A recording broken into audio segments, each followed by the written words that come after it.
Hello everyone, and this is my Guild Wars 2 beta footage.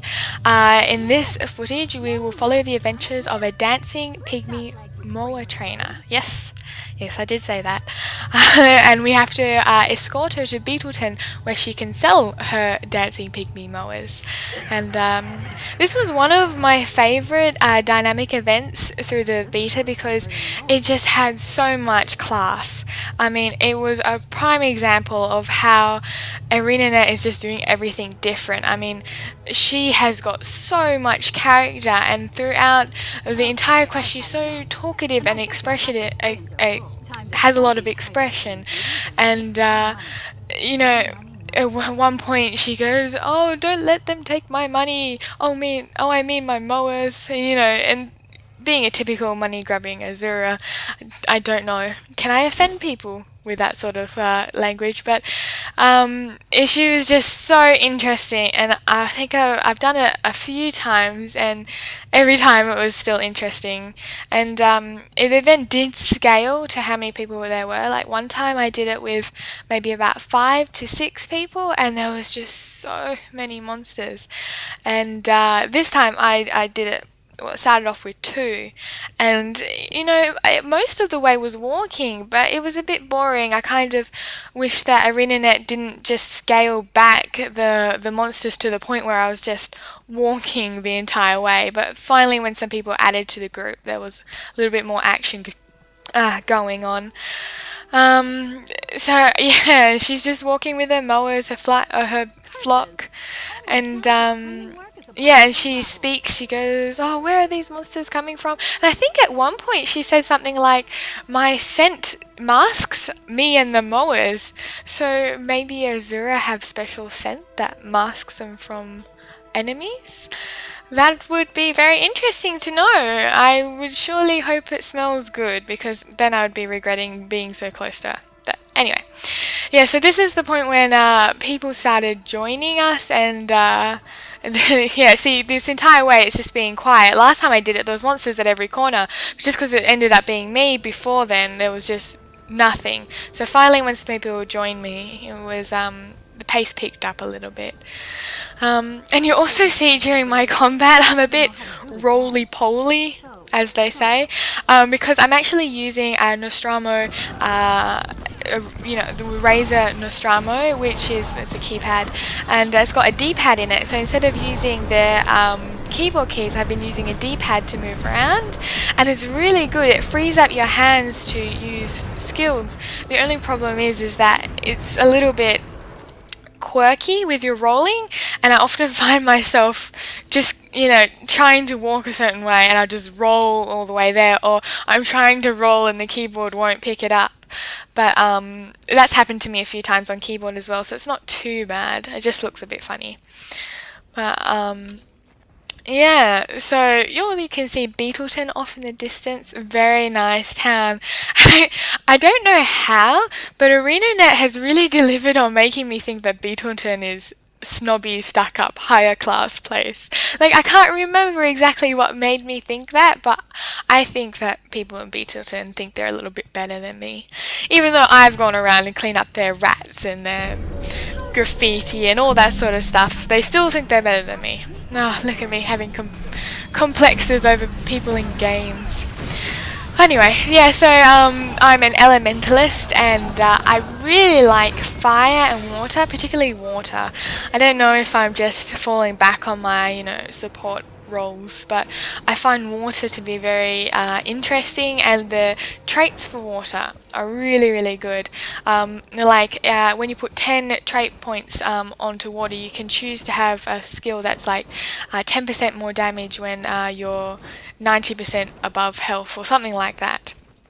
And I thought that was just an interesting quirk, that it can also be sort of damage orientated. Yeah, so we're making our way to Beetleton, and the mowers are still there. The problem with this mower trainer is that she dies a lot. She's a little low on health, not very hardy, and she likes to throw herself into battle. I'm a very terrible elementalist. I've got that elementalist mentality, which is like, as soon as there's so many monsters, I start running back. I don't hang around when they start picking on me. I make sure I go back and let them aggro someone else. Which I don't know. Am I meant to do that because I'm an elementalist and I'm squishy, or am I just being cowed? Who knows?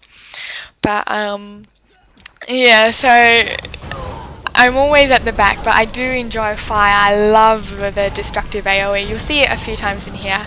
It's not necessary, but I bring down the meteors. But yeah, and there's also like what's it called? A utility skill, which is also like a sort of mini meteor. So like if you really want to go max AoE, you can use the meteor and the I think it was like elemental storm. I think that's what it's called, and you can just create havoc. Especially for people with low-end computers, because the particle effects just drive them crazy. But doesn't bother me, so maybe I'm just being a bad player. Am I trolling? I don't know. But oh, this place here, I remember I went with my group, and being the squishy coward elementalist I am, I stuck at the back, and everyone died except for me because I was hiding. As soon as they died, the script couldn't see me, had no one to aggro.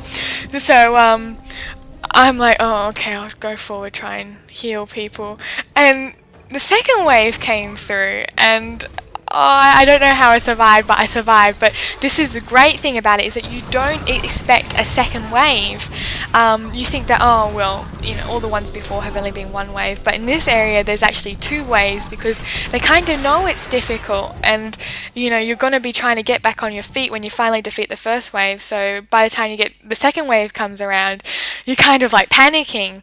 But even the second time around, I forgot that there was a second wave, and I'm charging forward. I'm like, oh wait, I'm taking aggro, I have to go back, that sort of thing.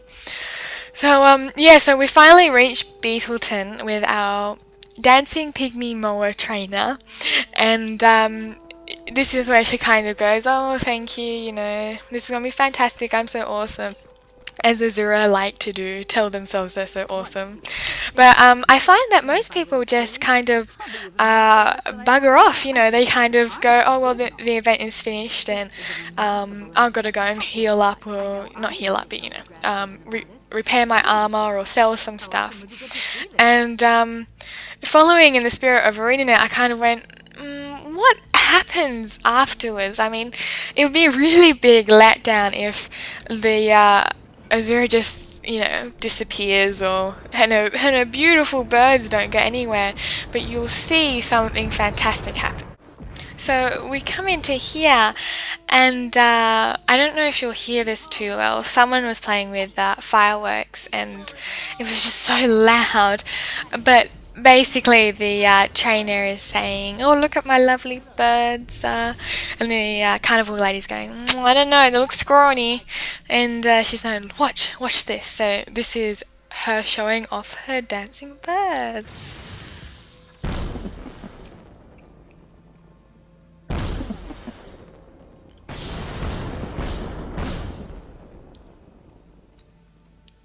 So I don't know if they're going to add music to this, because I think this would be fantastic if they added music, like I don't know, something like that. But one of my favourite things was the kind of Easter egg thing at the end, which was after you completed it, she sells the birds, walks off, and she actually becomes a vendor for these little Easter egg items, which are little moa eggs, pygmy moa eggs, and you can hatch them, and it comes out with this one-time use dancing pygmy moa, and you can use it, and it just creates this little gif of this dancing moa. I don't know if they're going to change that, because when I saw it, it was really low quality and not so great. So maybe they'll replace it with something else. But for me, that was a great incentive to complete one of these quests, because other people like experience. I like these sort of things. It's cute. I'm a girl. It's cute. I like it. Anyway, yeah. So that was the footage of one of my favorite dynamic events in the Guild Wars beta, and I hope you like it. Don't forget to check out my GW2 Gossip blog site and leave me a comment. Tell me what you thought. I fear for my life every time I leave the monastery. Why is that? Centaurs. Such godless creatures. They have no moral compass whatsoever.